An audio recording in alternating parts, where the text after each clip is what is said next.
Dr. Melvett here, and today I'm going to talk about infant adjusting.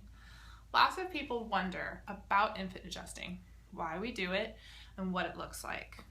Now, babies have a spine just like you and me, and a lot of times birth can be a little bit traumatic. What happens is babies have to navigate through the pelvis, turn as they come out, and they're also coming out through a small hole that is squeezing them to get all of the amniotic fluid out of their lungs.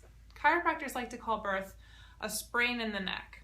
So we see babies oftentimes, if they're having trouble sleeping, eating, pooping, they have colic, they have reflux, they have general trouble with contentment, and moms tend to just have this instinct that something's just not quite right. And that's where chiropractors come in.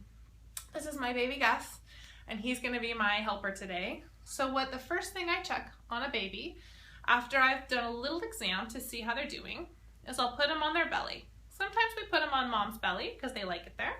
Sometimes I put them on my little pillow here. And other times I just put them on my lap, whatever's working best.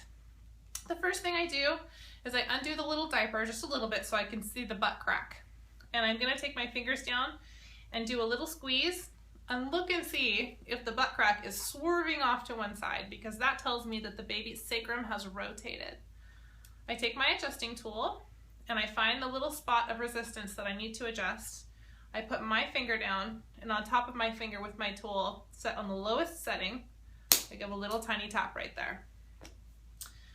Babies will often sleep through their adjustments because it's so relaxing for them. I turn baby over, and then I start to work my fingers up the spine, looking for areas of resistance, areas where vertebrae have become stuck. I apply just the slightest pressure. It's almost like the amount of pressure you would use if you were testing a tomato for ripeness, or even touching your eyeball. It's very gentle. Sometimes babies wiggle a little bit from side to side. They arch their backs. It feels good to them. They like having those areas that are stuck released.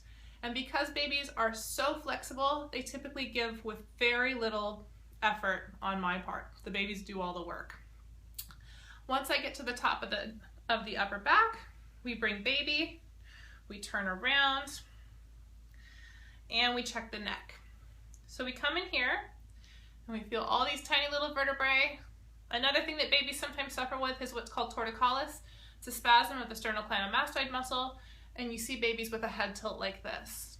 Because they have a head tilt, one of the other problems is typically a flat spot on the back of the head because they can't move their head very well. And so when they're in all their carriers, they're always laying on the same spot. So we always want to check to prevent that or treat that if that's what's going on. We come up here to the back of the head, we check the occiput and the upper cervical complex, very important area for regulating heartbeat, breathing, and temperature. All of these things are going to affect the baby's nervous system and his or her overall health. If the atlas is out slightly, then we do a tiny little adjustment where we move the head just a little bit. There's no thrust, baby atlases just slide back in. And then we're all done.